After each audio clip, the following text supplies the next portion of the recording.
ബുധനാഴ്ച. അമ്മേ പരിശുദ്ധ അമ്മേ, അമ്മേ പരിശുദ്ധ ദൈവമാതാവേ, കൃപാസനത്തിലൂടെ ഞങ്ങളുടെ ദേശത്തിനും അമ്മ മധ്യസ്ഥം തേടി തന്ന എല്ലാ അനുഗ്രഹങ്ങൾക്കും കൃപകൾക്കും ഞങ്ങളിപ്പോൾ ഹൃദയം നിറഞ്ഞ നന്ദി പറയുന്നു. അമ്മേ പരിശുദ്ധമ്മേ ദൈവമാതാവേ, 2004 ഡിസംബർ 7 ഉച്ചകഴിഞ്ഞ് 2:30 കൃപാസനത്തിൽ സംഭവിച്ച അമ്മയുടെ പ്രത്യക്ഷപ്പെടലിനെ കുറിച്ച് തിരുസഭയ്ക്ക് സമർപ്പിച്ചിരിക്കുന്ന പഠനരേഖകളുടെ മേൽ സഭാത്മകമായ പഠനം ആരംഭിക്കുവാൻ ഞങ്ങൾ പ്രാർത്ഥിക്കുന്നു. അമ്മേ പരിശുദ്ധമേ, ഭൂസ്വർലോകങ്ങളുടെ രാജ്ഞിയായ അങ്ങേയ്ക്ക് ഭൗമസംരക്ഷണത്തിനായി പ്രപഞ്ചപ്രകൃതിയെ തന്നെ തിരുസഭ പ്രതിഷ്ഠിക്കുവാൻ ഈ പ്രത്യക്ഷീകരണം വഴി ഇടയാക്കണമേ. പരിശുദ്ധമേ, ജപമാല മാതാവേ, സകല കൃപാസനം പ്രാർത്ഥനയോടും ചേർത്ത് ഞങ്ങളിപ്പോൾ പ്രാർത്ഥിക്കുന്ന ഈ കുടുംബത്തിന്റെ പ്രത്യേക നിയോഗം പറ മക്കളെ.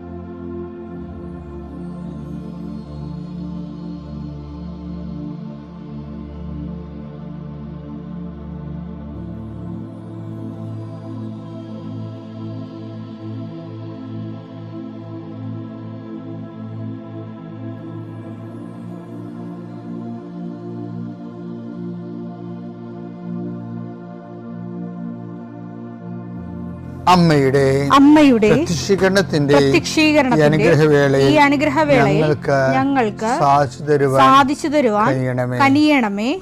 ആമേൻ. വിശ്വാസ പ്രമാണം. സർവശക്തനായ പിതാവും ആകാശത്തിന്റെയും ഭൂമിയുടെയും സൃഷ്ടാവുമായ ദൈവത്തിൽ ഞാൻ വിശ്വസിക്കുന്നു. അവിടുത്തെ ഏകപുത്രനും ഞങ്ങളുടെ കർത്താവുമായ ഈശോമിശിഹായിലും ഞാൻ വിശ്വസിക്കുന്നു. ഈ പുത്രൻ പരിശുദ്ധാത്മാവിനാൽ ഗർഭസ്ഥനായി കന്യകാമറിയത്തിൽ നിന്ന് പിറന്ന് പൊന്തിയോസ് പീലാത്തോസിന്റെ കാലത്ത് പീഡകൾ സഹിച്ച് കുരിശിൽ തറയ്ക്കപ്പെട്ട് മരിച്ച് അടക്കപ്പെട്ട് പാതാളങ്ങളിൽ ഇറങ്ങി മരിച്ചവരുടെ ഇടയിൽ നിന്ന് 3-ാം നാൾ ഉയർത്ത് സ്വർഗത്തിലേക്ക് എഴുന്നള്ളി സർവശക്തിയുള്ള പിതാവായ ദൈവത്തിന്റെ വലതുഭാഗത്തിരിക്കുന്നു. അവിടെ നിന്ന് ജീവിക്കുന്നവരെയും മരിച്ചവരെയും വിധിക്കുവാൻ വരുമെന്നും ഞാൻ വിശ്വസിക്കുന്നു. പരിശുദ്ധാത്മാവിലും ഞാൻ വിശ്വസിക്കുന്നു. വിശുദ്ധ കത്തോലിക്കാ സഭയിലും പുണ്യവാന്മാരുടെ ഐക്യത്തിലും പാപങ്ങളുടെ മോചനത്തിലും ശരീരത്തിന്റെ ഉയർപ്പിലും നിത്യമായ ജീവിതത്തിലും ഞാൻ വിശ്വസിക്കുന്നു. ആമേൻ. സുഖസ്ഥനായ ഞങ്ങളുടെ പിതാവേ, അങ്ങയുടെ നാമം പൂജിതമാകണമേ. അങ്ങയുടെ രാജ്യം വരണമേ. അങ്ങയുടെ തിരുമനസ് സ്വർഗത്തിലെ പോലെ ഭൂമിയിലും ആകണമേ. അന്നു വേണ്ടുന്ന ആഹാരം ഇന്ന് ഞങ്ങൾക്ക് തരണമേ. ഞങ്ങളോട് തെറ്റ് ചെയ്യുന്നവരോട് ഞങ്ങൾ ക്ഷമിക്കുന്നത് പോലെ ഞങ്ങളുടെ തെറ്റുകൾ ഞങ്ങളോടും ക്ഷമിക്കണമേ. ഞങ്ങളെ പ്രലോഭനത്തിൽ ഉൾപ്പെടുത്തരുതേ, തിന്മയിൽ ഞങ്ങൾ രക്ഷിക്കണമേ. ആമേൻ. നന്മ നിറഞ്ഞ മറിയമേ, സ്വസ്തി. കർത്താവ് അങ്ങയുടെ കൂടെ സ്ത്രീകളിൽ അങ്ങ് അനുഗ്രഹിക്കപ്പെട്ടവളാകുന്നു.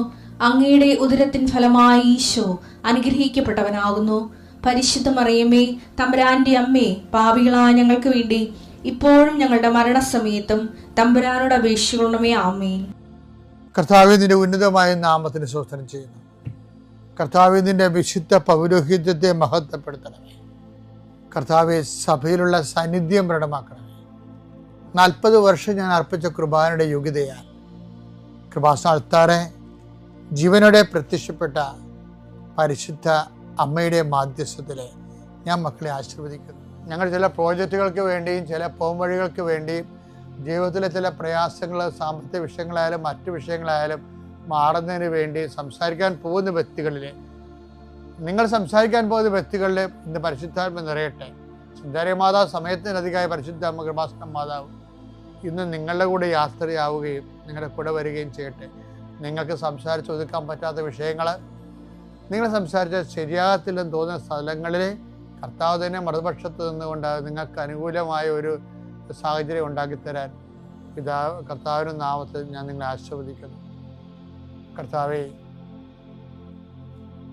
കുടുംബം വന്ന് പെട്ടിരിക്കുന്ന വഴികൾ, ഒരു തീരുമാനം എടുക്കാൻ പറ്റാത്തവർ, പല വിഷയങ്ങളെക്കുറിച്ചും ഏത് ജോലിക്ക് പോകണം, ഏത് നാട്ടിൽ പോകണം, ഏത് രാജ്യത്ത് പോകണം എന്നറിയാൻ പാടില്ലാതെ വിഷമിക്കുന്നവർ, എന്ത് പഠിക്കണമെന്ന് അറിയാൻ പാടില്ലാതെ വിഷമിക്കുന്നവർ, ഒരു തീരുമാനം എടുക്കാൻ പറ്റാത്തവർ, അവർക്ക് പരിശുദ്ധാത്മാവ് പ്രവർത്തിച്ചുകൊണ്ട് അവർക്ക് പുതിയ തീരുമാനം എടുക്കാൻ കർത്താവ് നിങ്ങളെ സഹായിക്കട്ടെ.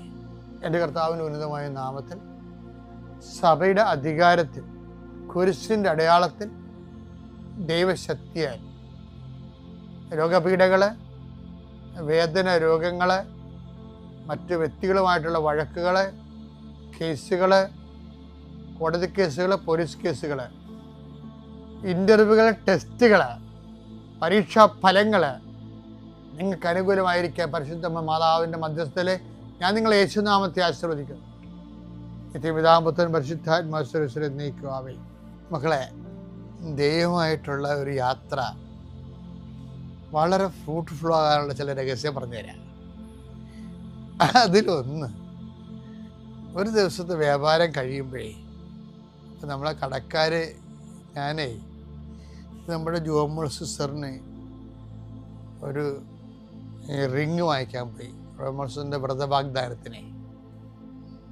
അപ്പോൾ ഒരു സ്വർണ്ണത്തെ റിങ് അപ്പോൾ വാങ്ങിക്കാൻ പോയപ്പോൾ ഞങ്ങൾ ചെല്ലണ കടയിൽ ആർക്കും വലിയ സന്തോഷമൊന്നുമില്ല. 8 മണിക്കാണ് ചെല്ലണത് രാത്രി. ഇവിടെയോ പോയിട്ട് വന്നിട്ട് താമസിച്ചത്. അപ്പം ഇത് ആർക്കും സന്തോഷമില്ലാത്ത കാരണം എന്നറിയാമോ? ഈ സ്വർണ്ണക്കടയിൽ ഓരോരുത്തരും ഓരോ പവിലിയൻ ഏൽപ്പിച്ചിട്ടുണ്ട്. ഇങ്ങനെ അവർ രാവിലെ, അപ്പം അവർ പോകാൻ നേരത്ത് രാവിലെ ഏൽപ്പിച്ച 25 കമ്മൽ, 1 പവൻ്റെ 10 മാല, 1.5 പവൻ്റെ 5 മാല, ഇങ്ങനെയൊക്കെ ഏൽപ്പിച്ചിരിക്കേണ്ടത്. അപ്പം അതിനകത്ത് അത് ഏൽപ്പിച്ചത് എത്ര, സ്റ്റോക്ക് എത്ര, വിറ്റത് എത്ര, ബാക്കി എത്ര നോക്കണം. അപ്പോൾ ആ ഒരു ഭയങ്കര കയ്യിൽ നിന്ന് കാശ്, ഇപ്പം നമുക്ക് ഒരു ദിവസം ചിലപ്പോൾ 400 രൂപയായിരിക്കും കിട്ടണത് അവിടുന്ന്, പക്ഷേ ചിലപ്പോൾ 4000 രൂപ കയ്യിൽ നിന്ന് പോകും. ഭയങ്കര സീരിയസ് ആയിട്ടുള്ള ജീവന്മാരുടെ പരിപാടിയാണ് സ്വർണ്ണക്കടയുടെ നടക്കുക. സ്വർണ്ണക്കടയിൽ നമ്മൾ രാത്രി ചെന്ന പ്രശ്നമാണ്.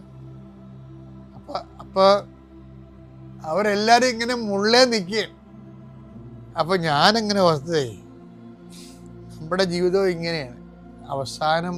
അവസാനമാകുമ്പോൾ ഈ ഒരു ദിവസത്തെ വ്യാപാരം ദൈവമായിട്ടുള്ള ജീവിതം കഴിയുമ്പോൾ ഞാൻ ഇത് തിരിച്ച് നമ്മുടെ ആത്മജീവിതത്തിലോട് കൊണ്ടുവരികയാണേ. ഒരു ദിവസത്തെ ദൈവമായിട്ടുള്ള ജീവിതം കഴിയുമ്പോൾ നമ്മളെ കർത്താവിന് കടക്കാരനായിട്ട് അവസാനിക്കരുത്. മറിച്ച് കർത്താവ് നമുക്ക് കടം തരാനുള്ള രീതി അവസാനിക്കണം. എന്നാ നമ്മൾ രക്ഷപ്പെട്ടു. നമ്മൾ കർത്താവിന് കടക്കാരനായിട്ട് അവസാനിക്കുന്നത്. കർത്താവ് നമുക്ക് കടം തരാനുണ്ടായിട്ട് അവസാനിക്കണം. കാര്യം എന്താ വെച്ചാൽ, നമ്മ കടത്തിലാണ് കിടക്കാൻ പോണെങ്കിൽ നമ്മ കടത്തിൽ തന്നെ മരിക്കും. അപ്പം നിങ്ങൾ ചോദിക്കും, അച്ഛാ എന്താണ് അച്ഛാ കർത്താവ് നമുക്ക് കടം തരാനുള്ള പോലെ എന്ന്. ഞാനൊരു കാര്യം ചോദിക്കട്ടെ. ഇപ്പം എല്ലാ കാര്യവും കർത്താവ് ഈ ദിവസങ്ങളിലൊക്കെ ഉത്ഥാനത്തിൽ എന്താ പറയണത്? ഉത്ഥാനത്തിന് അപ്പോസ്തലന്മാർ കണ്ടപ്പോൾ എന്താ പറഞ്ഞത്? നിങ്ങൾ ലോകം മുഴുവൻ, ഇപ്പം ഇന്നലെ നമ്മൾ കണ്ടില്ലേ, നിങ്ങൾ ലോകം മുഴുവൻ പോവുക, എല്ലാ സൃഷ്ടികളോടും സുവിശേഷം പ്രസംഗിക്കുക, ഞാൻ പഠിപ്പിച്ചിട്ടുള്ളതെല്ലാം നിങ്ങൾ അനുഷ്ഠിക്കുവാൻ അവരെ അഭ്യസിക്കുവാൻ. അതെ, അപ്പം കർത്താവ് പഠിപ്പിച്ച കാര്യങ്ങൾ നമ്മൾ ചെയ്യുന്ന അനുസരിച്ച് കൊണ്ട് കർത്താവ് നമുക്ക് അത്രയും സ്നേഹം. കർത്താവ് എന്താ പറഞ്ഞത്? നിങ്ങൾക്ക് എന്നോട് സ്നേഹമുണ്ടെങ്കിൽ എൻ്റെ കൽപ്പനകൾ നിങ്ങൾ പാലിക്കും. അപ്പം നമ്മൾ കർത്താവിൻ്റെ കൽപ്പനകൾ പാലിച്ചാൽ കർത്താവിന് നമ്മുടെ സ്നേഹം ഉണ്ടാകും.